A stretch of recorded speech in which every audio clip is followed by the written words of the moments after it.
council meeting the 29th of September at 7:30. And we've got item 1 on the agenda, which is apologies. Yes, thank you, Madam Mayor. So we have apologies from Councillor Chichester Mild, Councillor Liver, Councillor Haynes, who are all in holiday, and Councillor Alice Array, who stands away on business. Okay.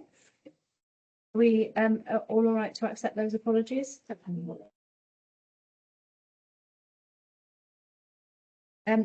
Number 2, declarations of interest. You just want to raise your hand. I'm not sure if it qualifies, but the Dell Pass thing is, I have met one of the directors in a personal capacity briefly once, but I have no other connections to this at all. Okay, I'm sorry, that was you met the director of who? Sorry. One of the directors of Padel. Oh, paddle pass. Yes. Yes, paddle pass. Yes. In a social capacity briefly. Right. Yeah. Okay. Not sure that's it. Yeah, so Madam Mayor, yeah, so that doesn't require a declaration of interest, but it's useful to check. Good to know. Yeah, I'm in the same situation as it happens, but yeah. David, I think you were about to say something. Sorry, Councillor Heritage. But it looked like you were about to say something. I'm sorry. Waking up. Well done. Any other declarations this evening? I don't think so. Well, if anything comes up or it occurs to someone as we go through, then just let us know.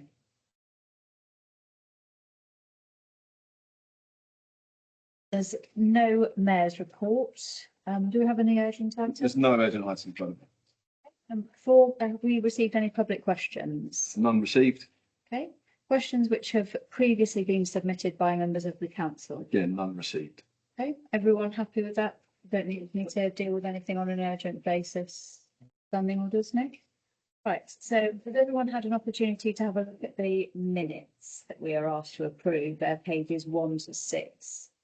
They're the full council minutes from June. Has everyone seen them?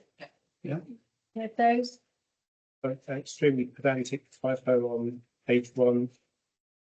Councillor Washington's name is as well.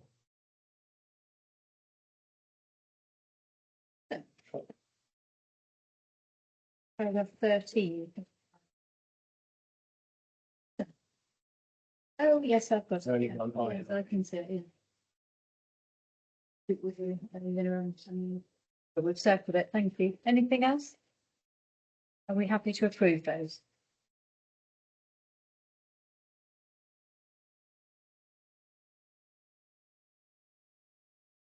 Item 7 has 7.1 to 7.4. Unless anybody wants to take those separately, I was just going to take all of those minutes to receive those minutes and let anyone have any objections to that. If so, I'll just ask if everyone's read those and is happy with those, and if we can receive them.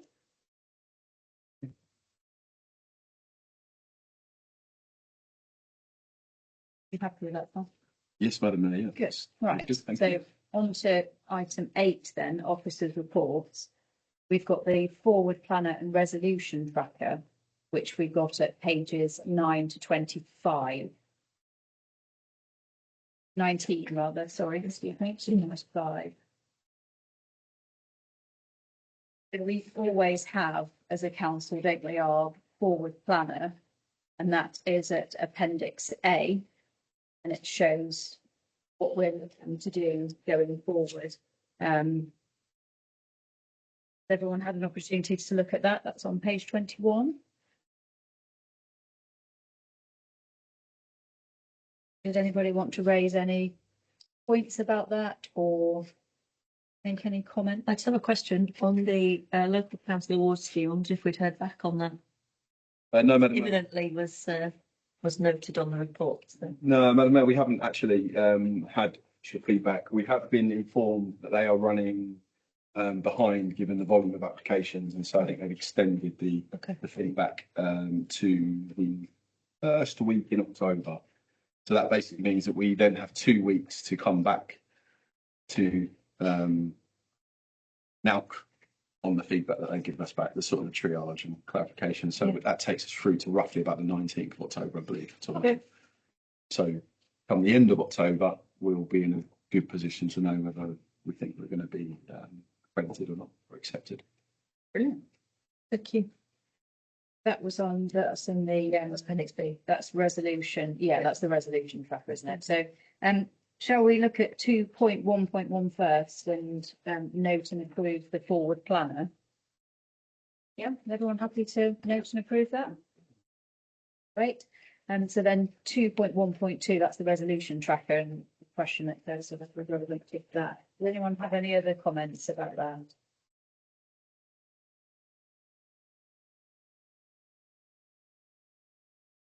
Was interested in the draft sports facilities and club action plan. Because I didn't actually see the questions that were put in the survey, and I just had a question as to whether there were any questions about use and the I suppose the number of people using or the potential users of the cricket pitches up at Orchard, the Orchard Lane, Orchard Road area, on the top of Only Lane. Yeah. Whether there was anything relevant to that in the survey. Well, so the survey, Madam Mayor, is all about it's reaching out to sports clubs specifically to understand what their facility requirements are. So cricket clubs are part of that second tranche questionnaire, which is about at the moment. So we'll wait to see what they say about cricket facilities and the current quality, the current quantity, whether there's anything, any other issues with them. We do know that we've done an awful lot of work around cricket in the last probably about 6 or 7 years now, from securing about £50,000 for the cricket pavilion on the common, through to bringing the 2 cricket pitches in Rockhampstead Park into use. They weren't into use when they were transferred from Rockhampstead from the District Council, largely because they were unsafe and no cricket club would play on them because of the state of them. And in particular, we've got a strategic partnership with the Common Cricket Club. And as part of that, they're volunteers in maintenance work on our cricket squares. In return, we fund the some equipment and some of the materials, but it's largely done volunteer time. Off the back of that, they hire them out and control the bookings in that way. And it's been brilliant for sort of girls cricket in particular. The one improvement we do still have in mind in the future is an artificial strip, which we've got some funding allocated for. From the Football Foundation, so that could be the next step we look at in the future. Would that be for nets, or just? No, so this is adjacent to the grass essentially. So within the square, let's create an artificial wicket. I think it's the best term, isn't it? Yeah. So we'll see whether that's something that is still relevant. And have they ever looked at nets? Bowling practice nets, I think. It's not something that's come up in my time, no. No, okay. No, I mean, bear in mind that it's not the home of a club, if you like. It's cricket pitches within a public park, so it probably wouldn't be appropriate for that sort of facility, nets facility. Really, of course, we've supported the developments on the common with the original nets and then the extended nets last year. Yeah, they were good. Okay. So there's a questionnaire that's actually open at the moment, because I could only find one online and it said it was closed. It may have just closed, Madam Mayor. Oh, okay. The sports facility action plan is set into 2 phases. The first phase that come through to council was some of our real core partners, where we were looking at some of the those that we were engaged with already, where we knew there was a set of actions. Phase 2 is going out to a wider audience of sports clubs. I believe it's still open, actually. I don't think it's long opened. And that's to gather the next round of actions that we might want to look at within our facility action plan. And then that'll come back through to council, I believe, next month. I think in the forward plan. January. So that comes back phase 2. Okay, great, thank you. Anything off the back of what I've just asked? Or anything that's come to anyone? No? Yeah, Madam Mayor, just to add one thing, and I'll cover this in the business plan update, if you like, on there. This is where it kind of fits. I just wanted to let you know about the banking hub. So the interim banking hub, have asked for a 6-month extension to be downstairs. It's kind of it's a logistical point that we've agreed to because it runs out officially in November, I believe. So they're still negotiating with or they're going through the final stages of the legals with the permanent location. So just to ensure there's no kind of cut off where they have to leave here before they have to go somewhere. But just to let you know that agreement, that 1-year agreement, is coming to the end. But we're going to extend it for 6 months. Do we have to do anything about that, or have you asked the corporate strategy guys, or do we not need to No, do no, anything it's just- officially? It's just something that we can agree, or you can. Yeah, agree it's or just not. an officer thing, just kind of making you aware, really. Interim Hub will be there for another 6 months. And if you think about that, what the impact therefore is on town council's role in that could have meant that there wasn't, from the point of announcing that we were going to have a hub, there could have been an 18-month gap before having anything. So the town council stepping into that space has meant that we've been able to provide that service quickly. It's not perfect. It needs a permanent location, but I think it's been a lot better than not having anything at all. It certainly seems to have got a lot busier over the last few times, because obviously I come in a bit more now. There's someone always there. Yeah, I would say it's steady, Madam Mayor, and I think that the other key thing is it's we've supported a number of residents in other ways that have come in through the banking hub. So yeah, it's been a success in that sense. So what we will do once we've got the permanent location, I say we, it's obviously not ours, but we'll still work closely with the banking hub, and in some way we'd like to have a kind of a presence down there, because I think it's important that that local government has, a presence in some way down there, not necessarily a person, but so we don't lose that connection. Where is the new location? Has it been determined? I'm very happy to say once we close the meeting, I can let you know where that is. Yeah, it's still going through legal processes. Some half of the people know. Yeah. Man, not through me telling you. Yeah, but, no. That's what I'll tell you after the meeting. Some people are really discreet. Yeah. Great, thank you for that. So page 19, then we've got 2.1.2. So we're noting the resolution tracker. Everyone happy to do that? Great, thank you. So we've got a report on page 26 from and that's our first look, isn't it, at the budget? And he's got some recommendations on page 26. Is there anything you'd like to add to that report? Yeah, Madam Mayor, just by a very quick introduction, because I think the report probably says everything it needs to. Just to make the point that we always do, at this stage, this is the first look, so there's loads of unknowns. But we always start the process at this time of the year, because I think it's the right thing to do. DPF have had a look through this, and this report is off the back of them having had a look. The second thing to say, this is always about trying to maintain the current quality and volume of what we do. You would have heard me say many times the town council delivers a lot for the resources that it has, and particularly in comparison to other areas. So this is all about maintaining the quality and volume of what we do in what is quite an expensive world out there to do that. And we've got lots of examples that we can explain where things have gone up through much more than just inflation. So it's quite difficult to maintain that. At the moment, the first look that went through CPF and that is in front of you here represents a bandy increase of £7.53 a year. A year, is it? So, that's not a great deal. Percentage-wise, it's 6.56%. The percentage always sound bigger than the actual values themselves.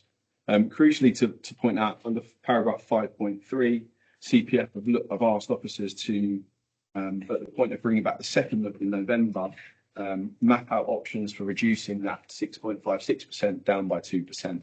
And so we'll do some work on that between now and November to see what that looks like. You've got the timetable set out in 5.2, which you're asked to approve. This is the standard timetable.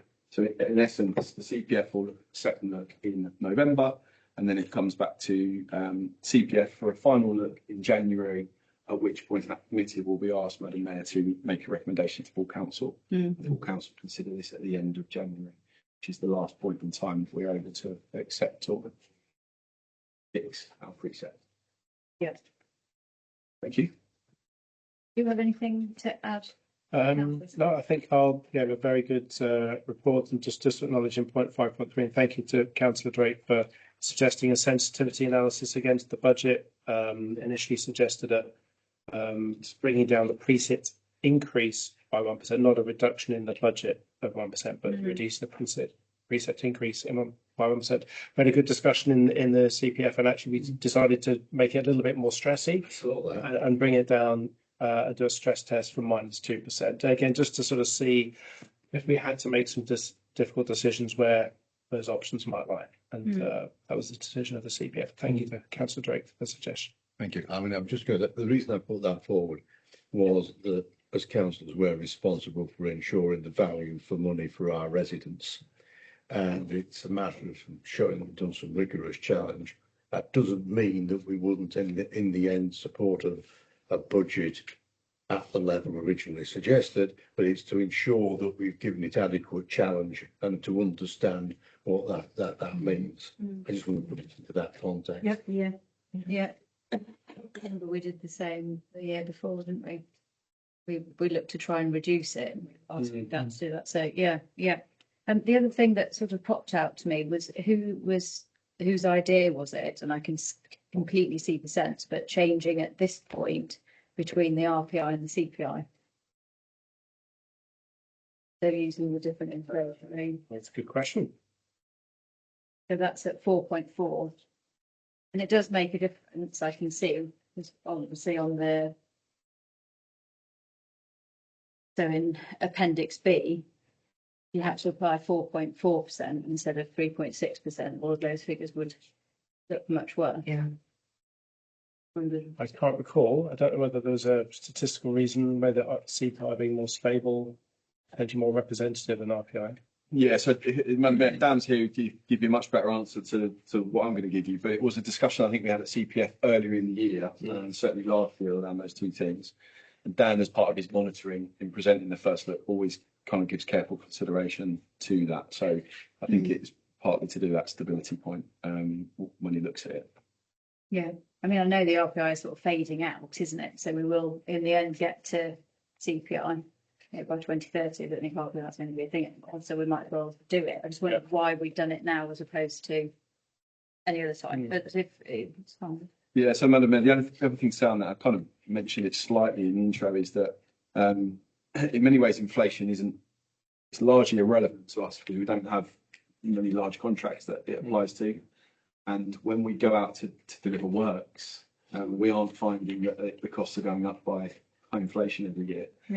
It's considerably more than that. So I think if we look back at a budget report, say when I first joined, so 9-10 years ago, there was a lot more external contract actually that was sort of relevant to this point that would directly had inflation built into them. So it's kind of probably less directly relevant to us these days because of how we deliver some things, but it's a CPI is often more commonly used. Certainly, my experience of the world of our own habits, CPI is more commonly used for inflating prices than RPI. Right. This is more representative. But then, if we are finding that the prices are increasing then more than inflation, then the RPI would be more sensible to budget with because that is higher. Because the CPI figure is lower. So then all of your numbers are going to be lower than what they will actually then end up being. If you're saying that what we're spending on capital or whatever seems to be higher than inflation, then RPI would be more sensible because then we've got less to have to find. Yeah, so I think the spend that we find is we're able to do less with the money that we have. It's probably the best way. So if you look at our management plan budgets, so actually let's take tree management. Tree management is a really good example. So tree management, we have £50,000 a year to spend on tree management. Yes. And we've just about to approve a piece of work for urgent health and safety works that was unexpected, that's been approved through committee and council. That's going to cost £27,000. And that's, probably a year ago, 2 years ago, that probably would have cost about 12 grand. Really well. So we're able to do less with the management plan money that we have. Event management, Madam Mayor, is another really good example. We've managed to deliver large scale events that have a massive impact on a really small budget. So you'll see in the budget papers here, I think there's about a few £1,000 increase in events. And that's just to keep up with maintaining them at the current level. And in fact, next year we're going to be delivering a bigger programme of events, but essentially with the same amount of money. So we just, it's harder to do as much with the management plan budgets that we have, if you like. Yeah. So that's where the biggest impact is having.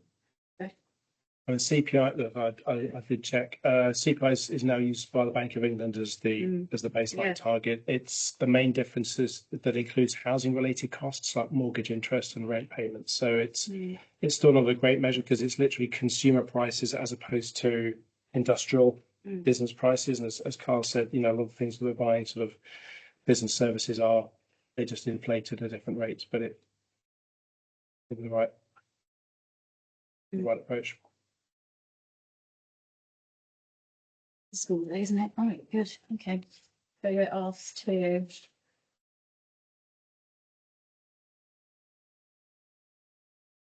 approve the budget timetable. So that's on page 26 at 2.1.1. Set out in 5.2. Everyone happy with the timetable? We're asked to note the budget and inflation presumption set out in 4.3 and the impact on the preset are set out in 4.7. So note them. And note the level of reserves as set out in sections 6, 7 and 8.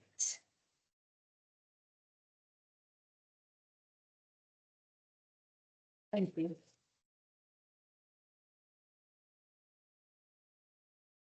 Page 34, this is the report of Madeline Clark and Heather Scott on the Harpenden Potter. Everyone had a chance to have a look through that report, and then there's the paperwork that I think was probably completed by Harpenden Connect, which is a good report, I think, isn't it? It tells us what we need to know. There's lots of different sections in there with the information that I think we would ask if they were here. Does anyone have anything they'd like to say about the Harpenden Potter? Just generally. I just noticed something that I haven't been aware of. Harpenden Town Council will be able to engage parts of our community. One example might be bringing older residents from sheltered accommodation to events. Does that happen? Yeah, Madam Mayor, it does. Yeah, so part of the original agreement for funding the two buses as it is at the moment was that we'd get a very small rental every year, but to kind of capitalise on the social side of things, town council could deploy the buses with the drivers to help with various initiatives. So for a number of years, we've bussed people into events like Music in Lidica, and that's always been a popular one. Of course, we had COVID amongst some of this, so we utilised the buses for a lot of our food deliveries and some of our medicine delivery. So that's been a very successful part of it. And I think, whatever's decided here, the buses, whether it's the current ones or a new one, will still be used in that way to add sort of social values, as I would call it. There is the sheltered accommodation. Sorry, Councillor Gaskell's just referred to as that, the residential homes. That'd be like Lee Springs down at on Low Luton Road. Oh, okay. I don't know that one. It's just over on it. Okay, yeah. Left as you're driving towards it. All right. Okay. Right. So not the Bethesda or any of those, or not?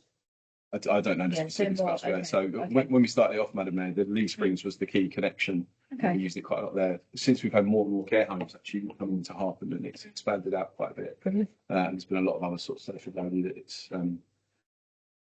it's been good for. Yeah.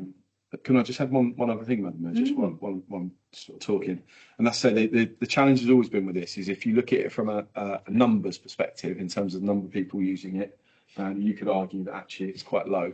If you look at it from a qualitative side of things, you could say, well, actually, if those numbers of people didn't have the community transport, a large percentage would be probably stuck indoors.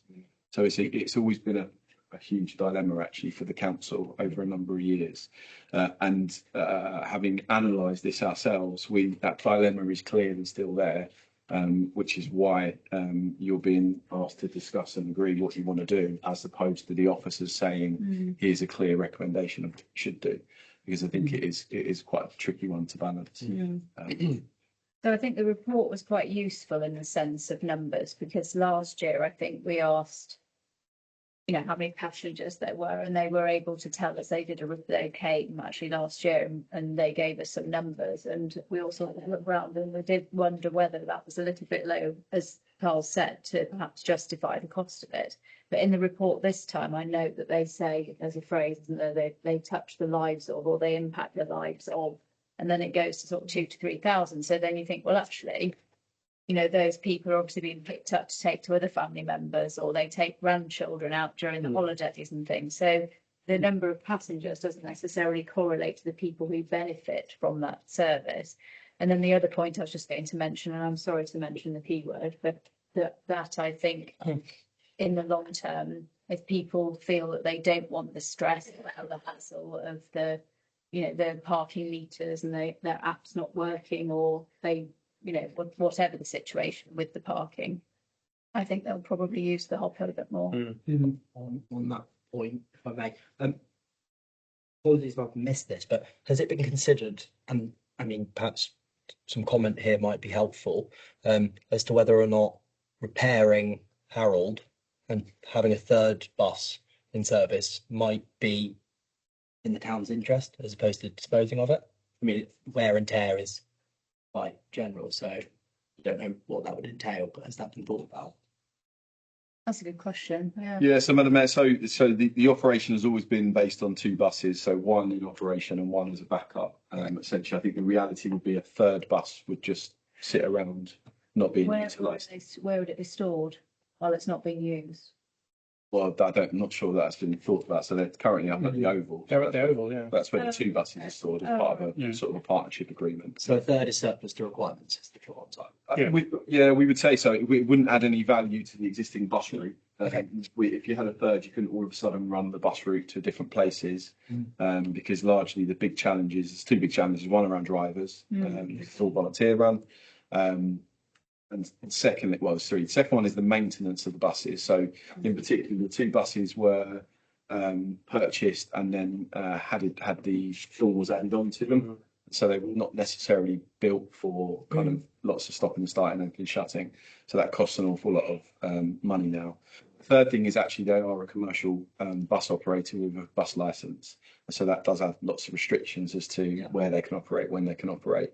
They can't be in competition with anybody else. So I think a third bus would just probably sit there out of use. And then if I may ask a brief follow-up, I note that this is coming out of the unallocated capital reserve. Have the CPF considered having an earmarked reserve for this? If they've got an average lifespan of 6 years, then we'll be presumably, because this is, you know, quite a good service that we're offering, and it's something I think we'd all agree we want to continue offering. Should we be considering putting aside a specific earmarked reserve for this? And has that been considered? I think that has been done before in the past, and then the money sort of sat there for a while and it wasn't used, and then it was popped back in. It was decided, I think, that it could be better used. That's what I. Yeah, well, Madam Mayor, whenever we make a capital allocation or earmarked allocation, it has to be to a specific use, and it has to have a realistic prospect of being delivered within a certain time period. So there isn't anything allocated to this at the moment. If approved, it would be something you would fund from the capital reserve that's unallocated. And then this would see us through to, at least another 7 years' time. Whether I would advise you then allocating further money now for 7 years, probably wouldn't, because our asset replacement programme is pretty busy already. So this would be funded out of unallocated capital reserve, of which there is far more than what's available. Okay, thank you. Yes, John. I don't mind. I was worried I'm looking for capital reserves, and I'm not.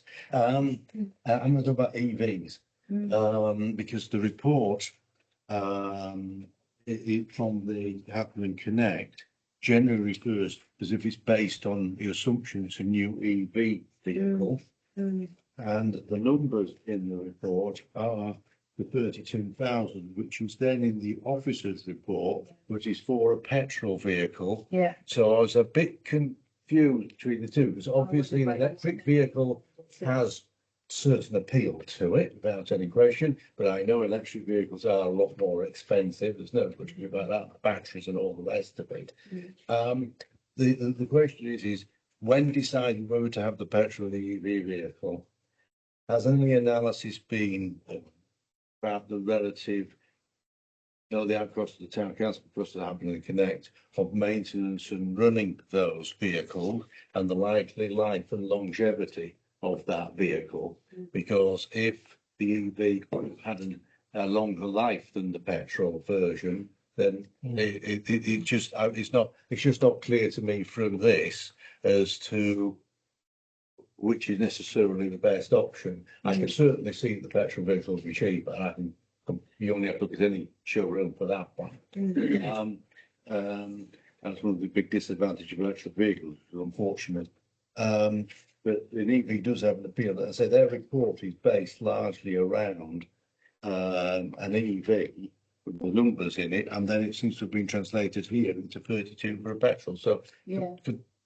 Carl, can you just It's explain 32 plus the sale of the other one, so it's actually 44. Plus 3K or I fundraising. think it's, Yeah, shall I clarify that? Because Yeah. something's gone wrong along the way there. So just to be absolutely clear, this is to purchase petrol. to purchase a petrol bus. Now, Not diesel. well, it's actually it's diesel. Diesel, It's diesel, yeah. So I'm not quite sure why the EV hasn't been amended to a greater extent there. Something's gone on. Anyway, to part that bit, it's a diesel bus. The EV vehicles are significantly more expensive, probably at least 2 times more expensive. Yeah. And actually, when we looked at some of the analysis as to the environmental benefits, given the journeys it makes, the stops it makes, and things like that, actually, the electric vehicle wouldn't be environmentally advantageous compared to the diesel. So that kind of bit of analysis has been kind of done behind the scenes, given the type of role that this vehicle would have, basically. So the additional costs up front don't actually give any environmental benefits, which is why this is diesel based. What about a second-hand EV? They're considerably cheaper. They drop off quite quickly in price. Depends, doesn't it? I think we've mentioned before what modifications it would need, because if you buy it from brand new, you can say, well, we want a hydraulic door, we want like the backlift, the hydraulic backlift for wheelchairs, and we don't want 16 seats, we want 15 in the lift for Antidoris, whatever. Yeah. And so I think if you buy it new, you can be a bit more particular. I don't know whether they have looked at second-hand EVs, but you wouldn't be able to do the same, or if you could, I suspect there's a lot more money. Yeah, so the kind of the business case they've developed for it is they would like to go down the diesel route. Whether they've considered a second-hand EV, I couldn't answer that. You get warranties for buses. So, like, would it be that under warranty for the first 2 years? So, if they did have the mechanical door issue or whatever, then that would just be covered by the warranty. It depends on what you add onto it, Yeah. essentially, because as soon as you would add your own sort of feature, then that probably wipes the warranty.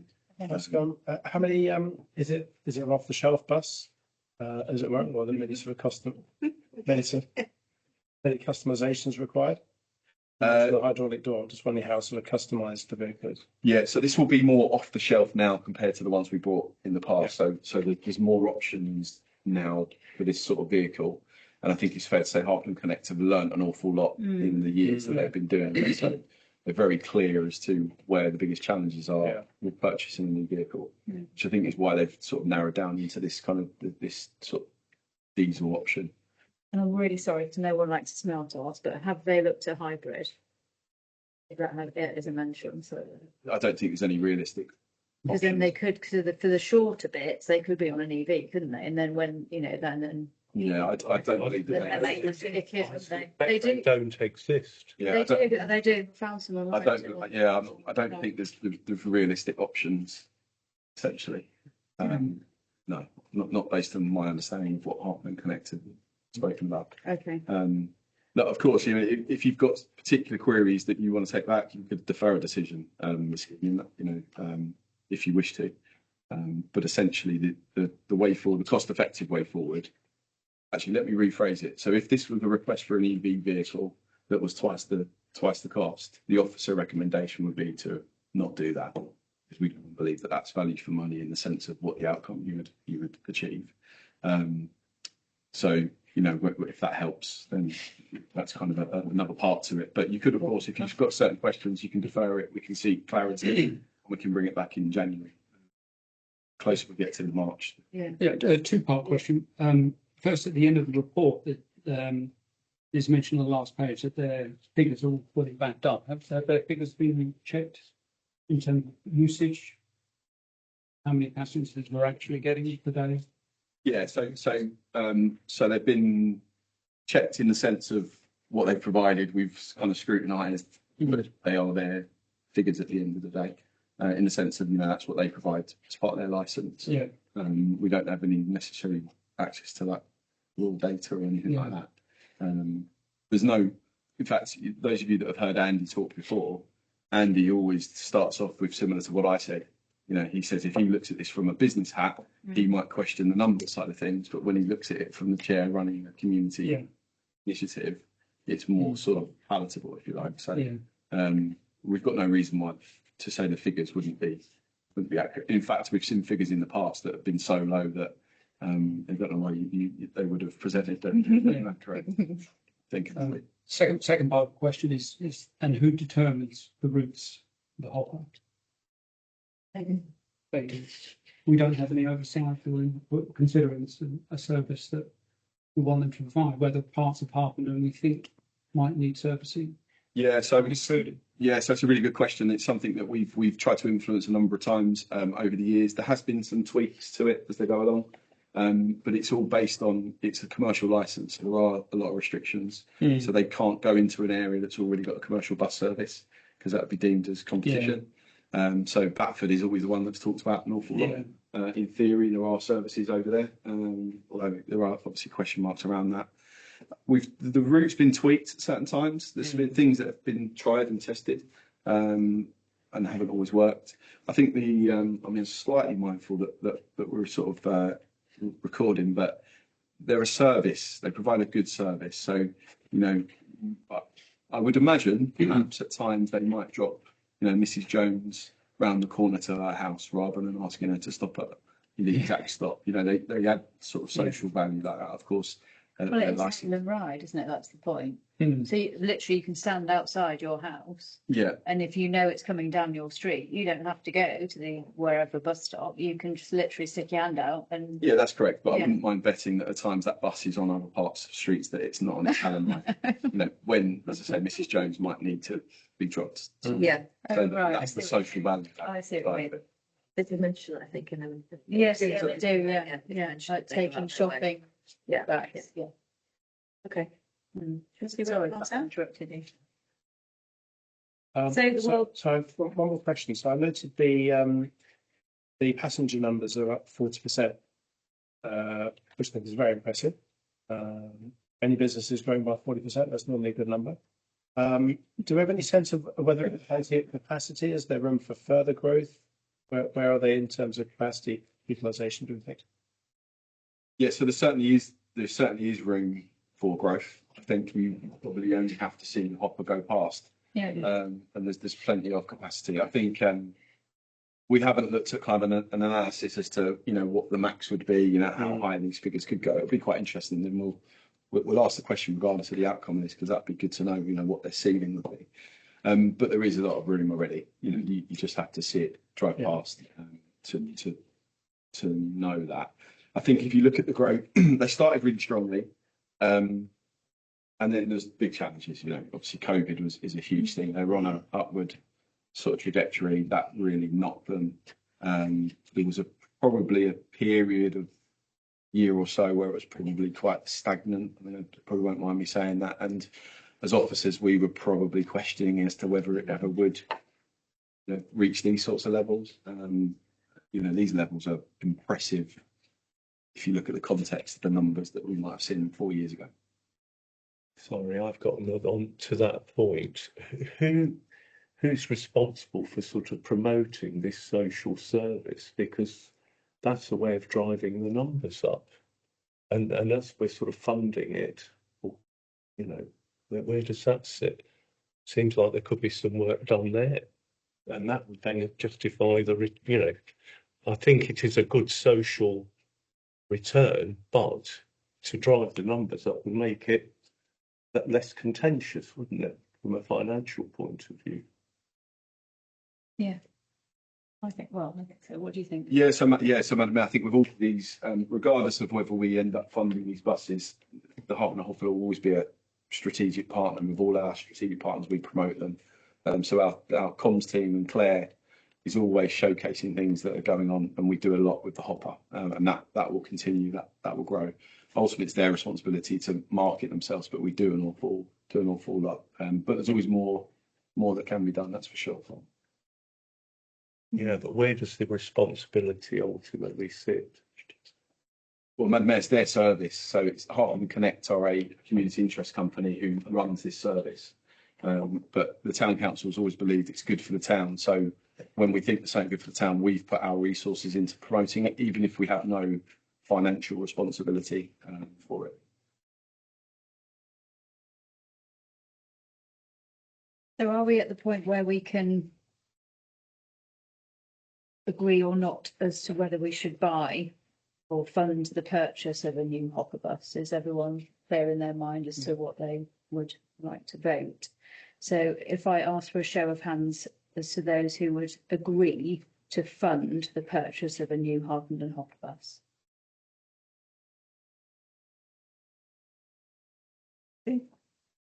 Okay, and then the second one is to agree the allocation and release of £32,000 from actual reserve to fund the purchase of said bus.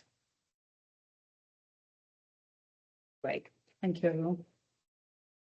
Good discussion. I think from the hopper bus, if anything, it's not whether we get, if it's not being used enough, then we try and get more people into it rather than getting rid of it. Yeah. If we think it's not being used enough, then ask to make sure that we advertise it more, or however we do it. Talk to communities how we can make it more accessible rather I than. mean, does anyone in the room have one of their timetables? Have you ever had one popped in your letterbox? Is it on your fridge door? Is there a minimum age? Any friend? I know it's See, I didn't aim I it. thought it was older people. No, Heather uses it a lot. She does. Who works in the church, and she's partially sighted, and so it's an absolute godsend to her. Yeah. It's one person I know who uses it. But otherwise, I don't really know. But if that was my thing, it was just rather than stopping it. There's a physical timetable for that, for the age demographic that they're aiming for is what people want, isn't it? Because they're not going to be going on their phones looking at an app. No, that's a complete waste of time, you know. Yeah. I don't know how Heather knows about it. She seems to know. I don't know how. They seem to be. Years ago, the timetable was put through the door. Because I have seen that timetable and I can't think where any reason otherwise I'd have looked at it, to be honest. And the routes were on it. I know they exist because I've got one. Oh, A lady yeah. gave me one once. And I went round to it. So, that's something we could suggest that and connect anyone to try and boost their profile if they're going to now get another bus. By dropping a timetable through the doors, because I entirely agree it's a physical timetable that is needed for their target market. I agree. It is really only for one line. I've just for a quick search. It's quite comprehensive. It doesn't cover my area, so I'm not using it. Yeah, it seems to cover quite a lot of parking. Yeah, it does. Yeah. Right. Shall we move on to page 45 for the community governance review? Have you got a presentation for this one? Yeah, it's a couple of slides, Madam Mayor, by May, just to visualise some of the recommendations. So just firstly, by context, the community governance review is can only be instigated by a principal authority, in this case, the district council. And this has been instigated largely because they want to do something with the unparished area, sort of the city area. However, under the terms of reference, you can't necessarily narrow a CGR to just one small area. And so that's why there's the opportunity for us as a town council, Madam Mayor, to put forward our thoughts on anything actually within the terms of reference. Within the report here under 4.1, you've got a draft set of recommended responses, and the left-hand column there references each of the terms of reference within the scope. But there's two key recommendations that we're making as officers, and I thought I would just throw these up on the screen here just to visualise them. I think it's probably better to see. The first one is the North East Harpenden local plan site allocation. So this image here, so the kind of is that sort of a salmony colour that sits on the image and is underneath the blue. That is the North East Harpenden site allocation in the local plan. Now the area that I've just marked up on top of that, the overlay blue, that part of the site sits in Wheathampstead Parish Council area, and so we're concerned that that will create a bit of an anomaly when this development comes forward, and it is a when, not an if. And so our recommendation to you as council is that we respond by saying that we believe that the boundary to the Harpenden Town Council in that area should be amended to include that full site. There is no future anomalies. Potentially what could therefore happen if it isn't changed is you could have residents in that area who I believe will largely associate with Harpenden, and Harpenden will be the place that serves them. You could have them paying different council tax, because one will have a Wheathampstead Parish precept, one will have a town council precept. So there's a financial kind of anomaly, but also potentially the way that the land is designed at the moment is that most of the community assets are likely to be in the town council element of it. So the town council would be responsible for looking after all the community infrastructure, but wouldn't necessarily receive all of the council tax from that particular the full site. So I call this an anomaly. So I think we should be minded to respond that the boundary should be amended to incorporate that. I believe that particular example is in keeping with the terms of reference, by which I mean the residents who move in there will be associated, I believe, to Harpenden. Yeah. The boundary adjacent to that with Long Buffaloes was recently changed as part of the last community governance review. All of the arguments, Madam Mayor, that were made at that point by the district council, I think, are still completely relevant. So that's the first part of the recommendation.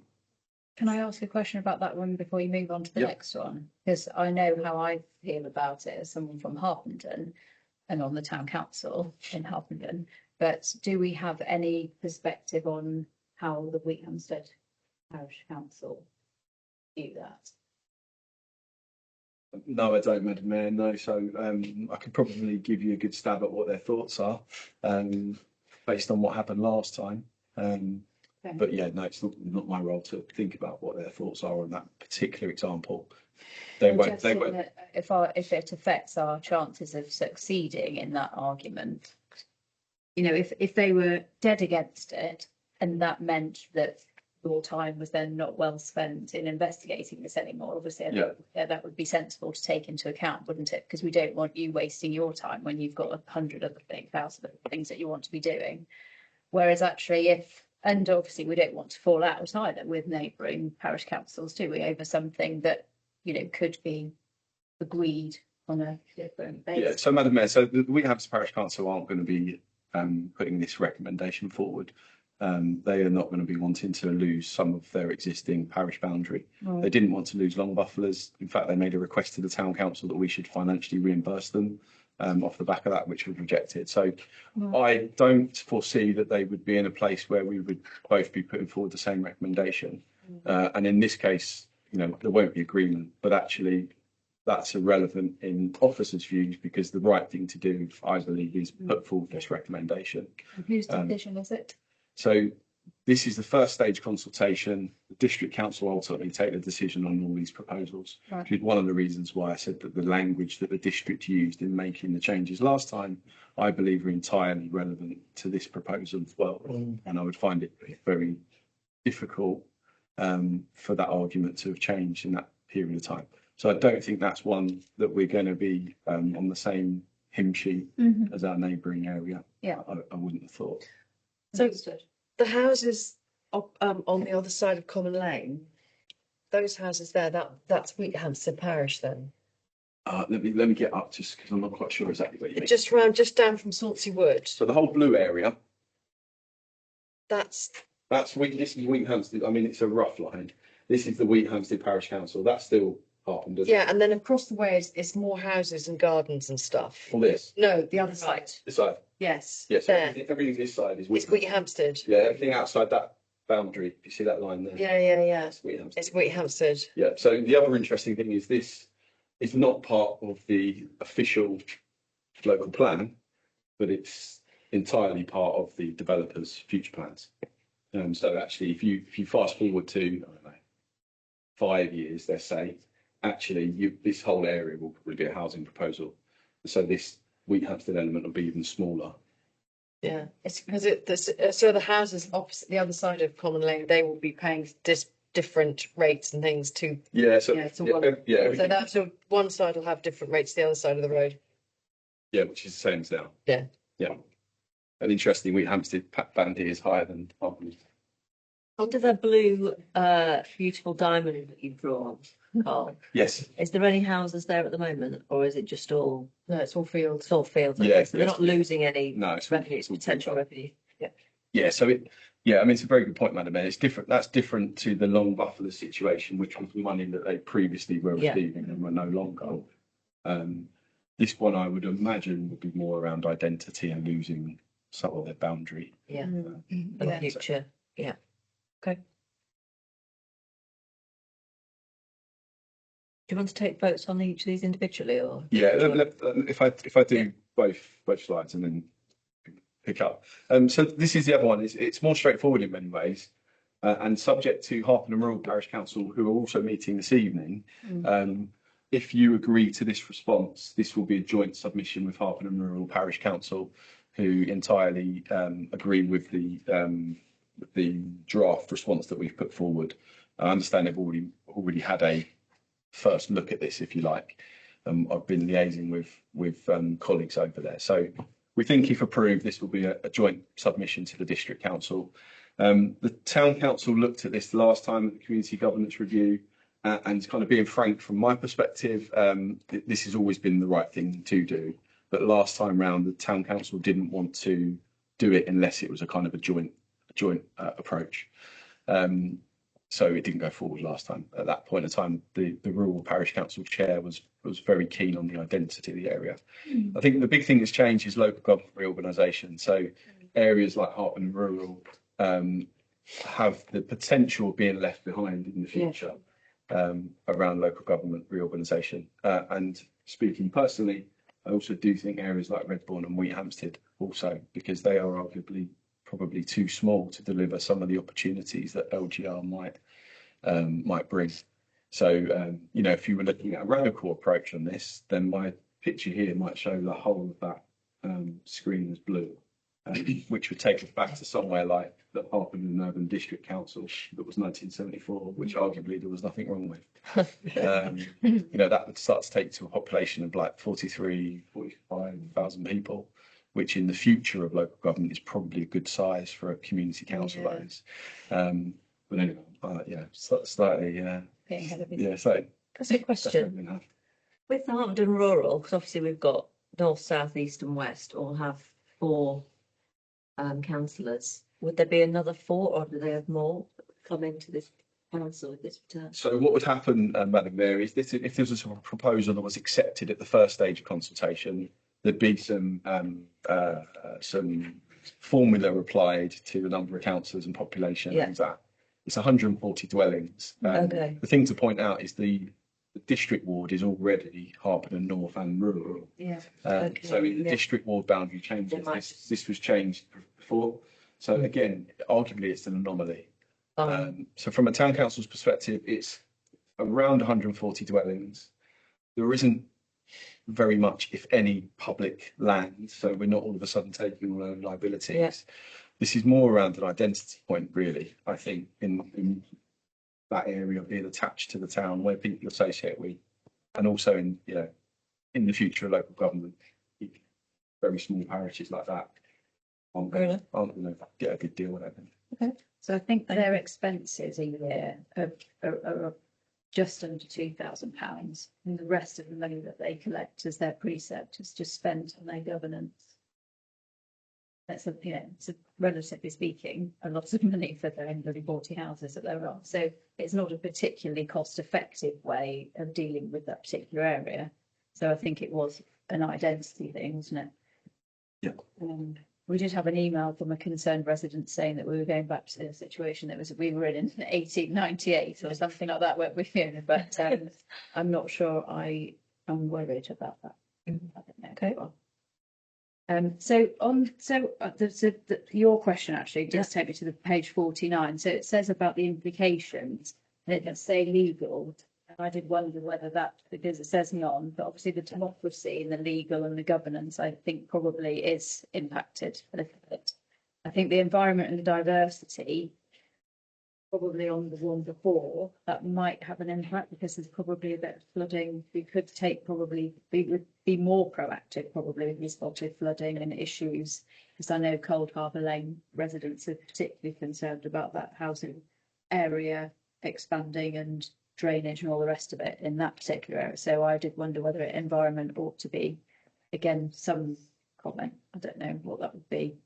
And then crime and disorder again, you've got not on this picture, but the picture before, you've got a large housing estate coming in very close to borders of different counties, which I know police can be concerned about, can't they?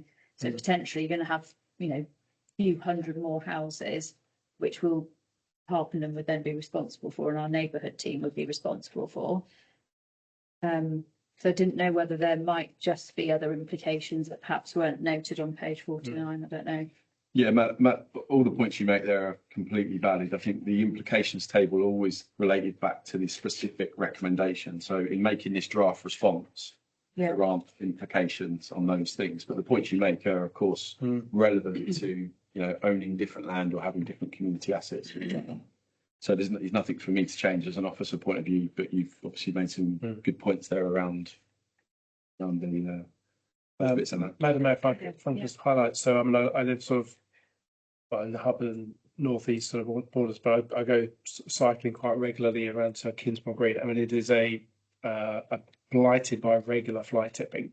So it's just a known spot where you might sort of refurbish a shop or a takeaway somewhere, and you'll dump a load of, a van load of stuff. And there's 3 or 4 roads around there that are, you go out there on a Sunday morning at 8 a.m. It's pretty bad. And to be fair, I would report that to the district, and it's normally cleared within a week. But there's just so everyone's aware that there's a very significant fly tipping. I think that's anywhere though, outside of Harpenden. I mean, End Lane is on progress as well, anywhere. I just know from personal experience there's a lot of fly tipping in Harpenden and all. Yeah, Madam Mayor, and that's a really good point. So when I talk about why I think this is important in terms of local government reorganisation, is there isn't going to be the district council for that to be reported to. Of course, someone's still going to have responsibility at the unitary, but the unitary is going to have other things to think about. And so you can take any fly tip in our area, whether it's our responsibility or not. Generally, it's us that's making it get cleared, whether that's our team doing it or actually putting pressure on someone else doing it. And it's not just a couple of, you don't just show up with a couple of bin bags. You need a van and a deep protected waste key. You have no idea what's inside some of the bags. So protected gear as well. Yeah, I mean, that's just one example, isn't it, of the potential problems that we'll end up picking up, not just directly, but each of us as councillors are going to end up getting emails and complaints, even though it might not be our responsibility, we'll still bear the brunt of that. I think it says in the report. Yeah, absolutely. Yeah, and I think that's why it's so important, because as councillors, reality is in 2 years' time, you're not going to have the district council to go into. You're going to be going into a much bigger machine, whatever that unitary looks like. And it's going to be, you know, those things that I always describe as hyper local that make a massive difference to the lives of local communities. If that fly tip stays there for 2 weeks, that, you know, that impacts people. Those are the things that, no matter what the unitary says it's going to do, it's not going to have the time and resources to prioritise. And that's where the value is of a council like ours. So that, you know, that's part of when the Harpenden Rural said to me, why do you think this is the right thing to do? That's the sort of response I would give, because local government's going to become more remote in lots of places. Yeah. So you just mentioned the recommendation, haven't you? Paragraph 2 of that report. They were asked to approve the draft response that's set out in section 4. So that's the table that goes over the page to 48. Is everybody happy to do that?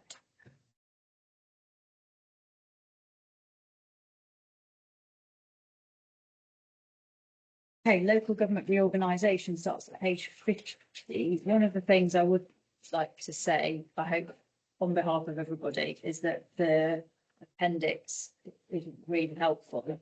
And reading it, I suspect you have got a hand in some of that. So we want to say thank you for doing that and for protecting Harpendon's interests as best as you do it.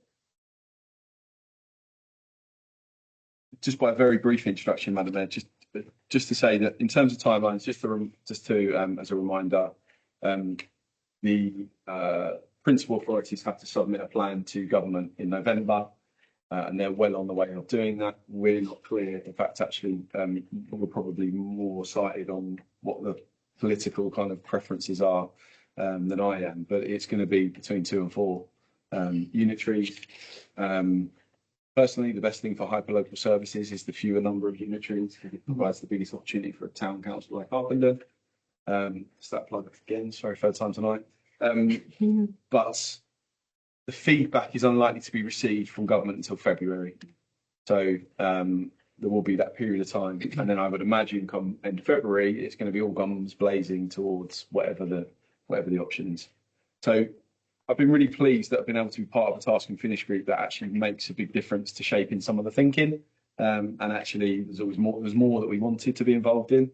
And this task and finish group, as of last week, has been disbanded now, and our work is done. But we're still working on things behind the scenes in other ways. So I just wanted to bring an update to you, the kind of thinking that we're pushing as chief officers in our bit of the sector, so that when the time comes to really see what the opportunity is for us, there's a set of guiding principles. And I thought I'd just bring that to council and just get a kind of hopefully get an overall buy-in that you agree with this sort of direction of travel. Of course, anything we take on, assets, services, will always be fully business case at the right time. So you're not tying yourself up to anything here, but it's just a general direction that we can start communicating to people when they ask, you know, this is the town council's general view on LGR. And it's nice to see as well within the report that it sort of echoes how we have always dealt with, you know, the district council and other areas as well. You know, the open collaborative approach, trying to get clear communication, enable localised decision making, all of those things have fed through into this. So it sort of vindicates the town council's approach and what we have always tried to achieve when we've been dealing with other authorities. Always recipients, but I think it reads well and it reflects how our approach has been in the past. Don't know if anyone else thought the same as they read it. Madam Mayor, so I echo all of your sentiments and your comments again. Thank you to the town clerk for the contribution we've made here. I guess, and to be fair, it is called out quite appropriately in the document. But again, I'm just sort of, I think we just keep an eye on the developing terms of reference for the neighbourhood area committees, which could be a positive thing, but I can see some obvious examples where it would directly interfere and conflict with the role and scope of the town council. I think I submit that most people don't understand the current structure of local government. They just say it's the council, and they genuinely don't know whether it's town, district or county. And then you sort of introduce neighbourhood area committees into this as well. And I think it's a basic principle of organisation. It should be clear who's responsible. Is it? Who is it? And I think this could be a constructive delegation of the unitary authority, or it could be a damaging and confusing sort of conflict with the town council. So I think we just need to keep an eye on how those are scoped out over time. Mm. Okay. Are there any other points or questions, observations? No? Yeah. Yeah, so thank you, Madam Mayor. So that's a really important point. Neighbourhood area committees we're watching really closely because frankly, the majority of them across the country aren't very good. And so a lot of them are sort of quite tokenistic, talking shops, don't add value. How it could add value is if it gives local people the opportunity to shape and influence what the unitary services are. This isn't a new mechanism for deciding, how we do things. One idea we do have, and that we're trying to push, is a concept that might come back to council at some point. Two parts to it. One is clustering. So clearly, we're not going to have a neighbourhood committee just for Harpenden. But the idea of clustering, you may have one for Harpenden, Wee Hampstead, and Rural and Redbourne. That might be a nice cluster. And from an administrative point of view, it might be a good idea for the town council to look after the governance arrangements of that. Because when you look after the governance arrangements of it, it means you have a good opportunity of shaping and influencing how it runs. So that's another kind of concept that we might sort of bring back to council at some point down the line. That body of officers, sorry, I'm showing my ignorance now. I don't really know how they're made up, or are there elected people on there, or is it people that have been co-opted onto them, like some of the working officers that we have? It's a mix. So we do understand that there's going to be a government white paper that comes out on neighbourhood area committees. But we're still waiting for the community council one that was due last July. Yeah. So that might give us some guidance. The theory is that you bring together a load of strategic partners. So, a Harpenden one might look like town council reps, some unitary council reps, the neighbourhood policing team, someone from Harpenden Trust, someone from the sort of NHS, that sort of model. But they're only useful if you're not just talking about things. It needs to have delegated powers from the unitary that body can have an influence over. And so one idea of making that successful is that the town council takes control of it to a certain degree. That's happened in a couple of places really successfully. So just kind of put that concept out there for down the line, depending on what it's supposed to, what it looks like really, which we haven't got control over it. No. Oh, well, thanks for raising that, Richard. That's really helpful because I don't know. Yeah. Are we at a stage there where we can note the report as set out in Appendix A and agree to the key principles that are set out throughout it? Yeah. Okay. Raise your hand if you're prepared to do that. Thank you.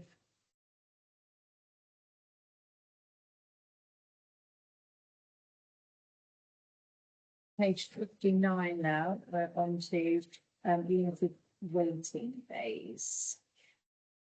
So we're asked if we would like to submit evidence to St Albans District Council regarding the impact of the limited voting days policy changes. And we'll just take that one first, because there's no point in talking about the second one unless we agree to the first one. So I was going to sort of do that in a closed way, and I'm not going to do that now. Does anybody want to speak out either for or against that? Or do we think that we can agree to go ahead on the basis that we discussed this in some detail last time, and we said our policy was going to be that we were going to proactively try and persuade the SADC to review their strategy? Yeah. Yes? Okay, right, okay. I didn't want to leave that, but as long as everyone's then that's fine. Right, so then 2.1.2. We're asked to approve option 3. So shall we look at option 3 first and decide whether we think that's the best way forward before we go and look at the options 1 or 2? So we've been told why that one is the preferred option of the officers. Does anyone disagree with the conclusion of the officers? I don't, but I just have some comments on methodology. Raise those now or later in the discussion. Well, should we hear if anyone disagrees first, and then we can come, because your points might then allay the concerns of that, but I don't think we do have anyone doing this disagree. No, right, okay, right, off you go then. Okay, so personally, I strongly support the proposition. I strongly support option 3.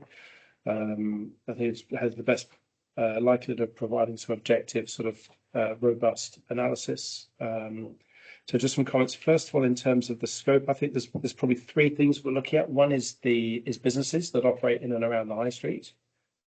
Secondly, are the customers and visitors to Harpenden, and I would also emphasise, within that group, visitors, because it's quite clear to me there's Harpenden is a destination. Yeah. People come from surprisingly far away for a lunch, a bit of shopping, and to see friends. And thirdly is staff and employees.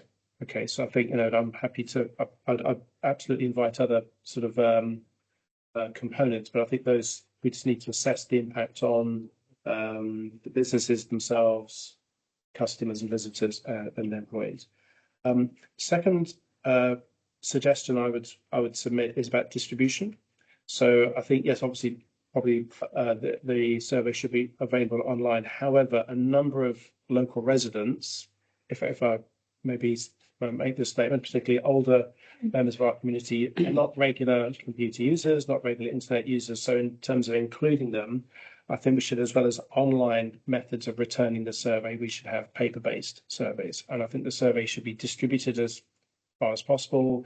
Doctors' surgeries, local shops, hairdressers, Harpenden Trust and other areas, the library, for example, just to give everyone who has a view given the best possible chance to have their say. Does anyone disagree with that, by the way? Is there any movement against that? Yeah. I certainly agree with everything Richard just said there. Yeah. Sorry, I didn't want to cut you off. No, Just wanted thank to you. make sure we're not going to be spending. I thank my colleagues for their comments. And third things in terms of publication. So there's clearly been an intense amount of public interest on this topic, as most people would agree. I think it's and once the survey is returned and quality checked and so on, I would, as well as submitting it to the district council, I would just suggest that we're able to publish this to the local community as well, for example, through the website and our magazine. That has to be a point for you, I think, doesn't it? Because I'm not sure. Is that something that we can vote on, or we can comment on, or is that something that you have to decide as an officer? Yeah, Madam Mayor, all I could say is, we would be committed to doing all those things ordinarily. They're really good points. It's the way in which the town council will always operate. So, we will do all them, wide distribution, paper-based, all sorts of different mechanisms and channels to engage people. Those were the audiences we had in mind. So we think it's really important to get different, you may get different perspectives from different groups of people. Yes, yeah. And we always publicise the outcomes of our surveys anyway. So yeah, they're all reasonable things that we would make it very robust process. I think. Thank you. And can I just ask, because I didn't find the consultation process particularly straightforward when I tried to log into the form. I seem to get a different one every time. I don't know how. People who go online and think, right, I'm really going to try and do this because I really want to put my view across. Can we ensure that there's not sort of finite options, or I'm not saying there would be leading questions, because if we instruct someone that's a decent person, the company, and I know that you would do that, but there should be an option to actually just free type in some of the form as well, as opposed to just sort of ticking boxes that you don't quite feel sort of answer or address the point, the problems that you've had. Not you, I mean one. Yeah, no, I would envisage that we would have a range of different types of questions, open, closed questions, that give us a good analysis. Quite often with our open questions, we use things like word clouds as part of an analysis and pick up some of the key things. So yeah, again, we would just adopt our principles. Just to be clear, the research would be very neutral in the sense to understand the impact, what impact the parking policy may have had on the following groups of people that Councillor Scott set out. So it would be very broad remit in that. So it's not leading in any way. Again, just while I've got the floor, Madam Mayor, just to say that if approved, which it looks like it's going to be, we're highly likely to need an extraordinary council meeting in December. 24th, I've got now joking. We're going to need one because I've been having conversations with the district council around ensuring that if we do this, it has the opportunity to have an impact on their review. So I understand they're carrying out a review in February of the changes, and I've been told that if we were to provide something by January, it would fit into that review process and have the opportunity of being considered. I should also say that any changes that put forward off the back of a review have to go through the normal consultation process for a TRO. TRO, you know what I mean? Yeah. So, you know, the district have to go through a certain process. Yeah. There is going to be another consultation from the district council on parking coming out very soon around on-street parking bays that aren't or that weren't picked up in this previous TRO. So just to pre-warn you about that, and so that's coming up soon around the fees on that. And they're also looking at the fees and charges of their car parks and an increase on that. So the town council's view has historically been that we've frozen the Lydica car park charges, but that's something that needs to be looked at in the next cycle of meetings as to what the town council wants to do with its own car parks. I just said those two things, not specifically related to the recommendations, but important context, just in case, you know, something's announced tomorrow and you think when we mention that. So there is this other consultation coming out on TRO. Just a question about the survey and the questions. Will we get a chance to review them and comment on the questions? Madam Mayor, the plan, it depends if you mean we, so as officers, The council. councillors won't, no. No. So you could resolve that you wish to. Personally, I wouldn't, because I think you in danger then of starting to be brought into question as the influence over the survey itself.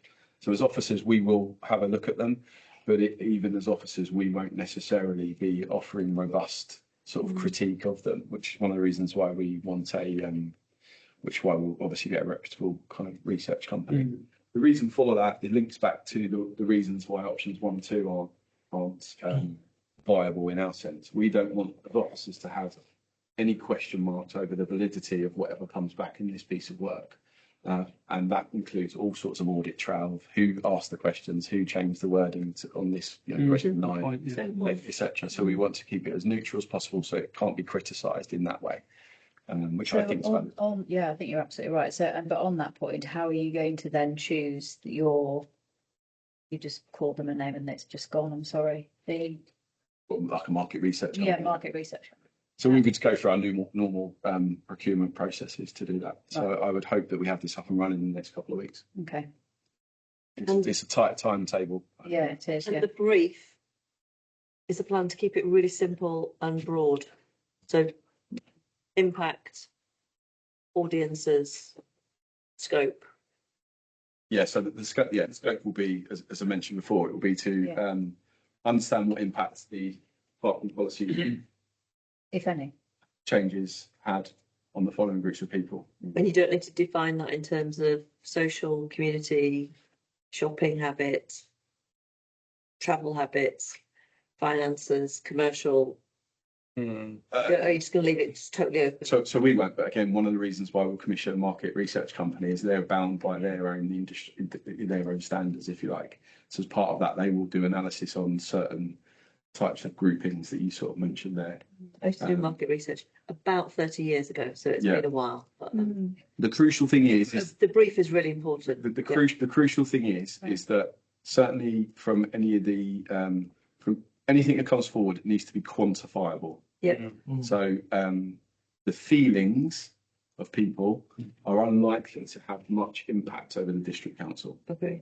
Whether that's right or wrong, you know, they've been very clear on that. So it needs to be quantifiable. Local businesses, you know, local business X has seen quantitative stuff. Has seen a reduction of 15% on their turnover. You know, it's that sort of stuff. If that was the impact, it's that sort of thing that will make a difference. Yeah. And everything say that any recommended changes or impact have to be linked back to the original statement of reasons. Yeah. Okay. Sorry, just 1 second, Councillor Chong. My question is more on the money.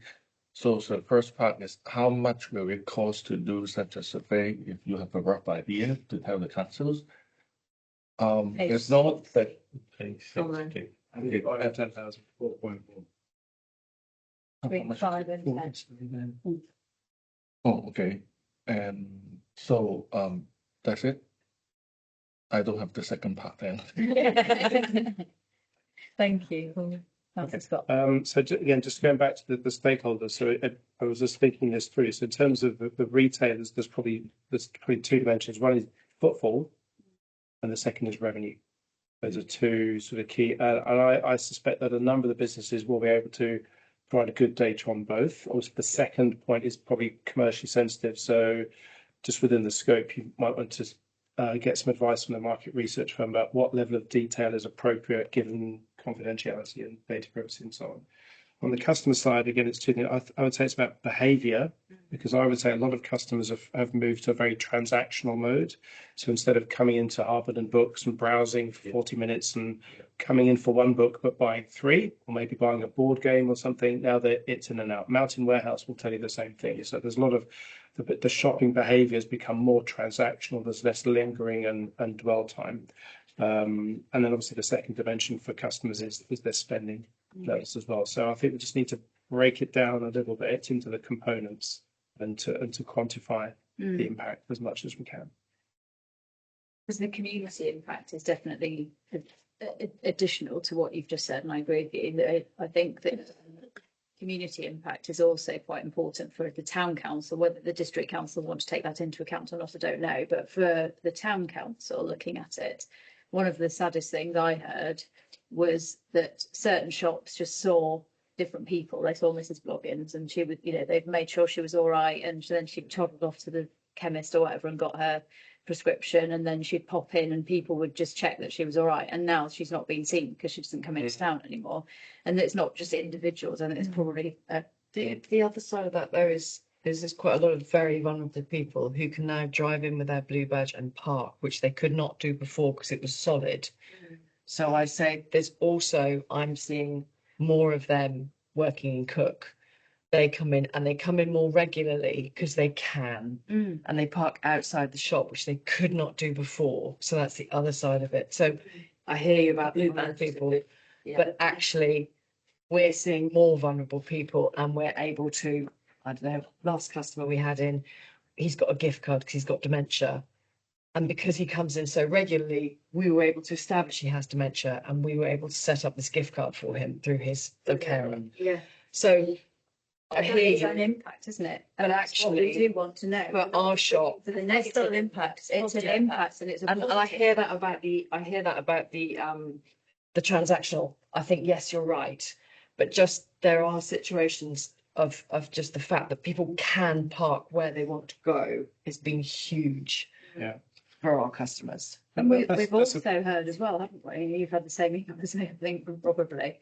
Some people who work from home are very happy to drive in now. They don't walk into town now. They drive into town, they go and pop and get some lunch. And they actually like the fact that they can drive from one end of town and then park there, and then they'll drive to another end of town and park somewhere else to go and pick up their dry cleaning. I mean, it's completely absurd, but it's brilliant. It's really convenient. And then they drive home again.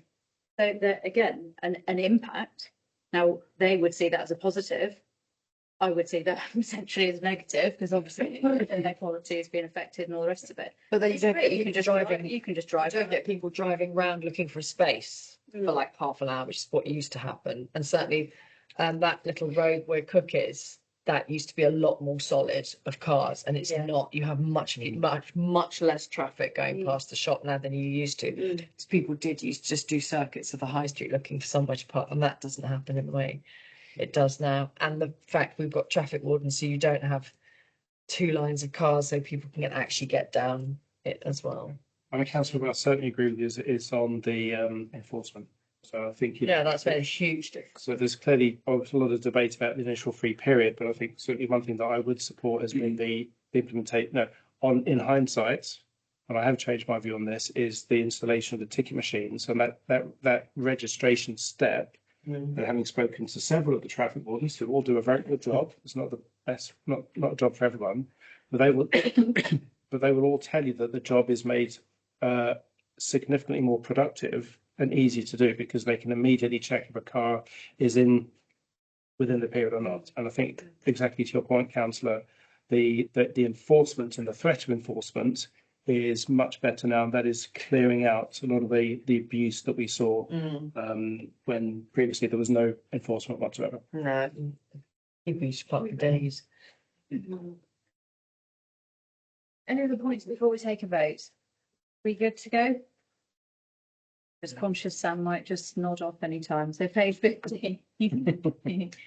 We would like to, we all voted that we would like to submit the evidence, and then are we approving option 3 as the way forward?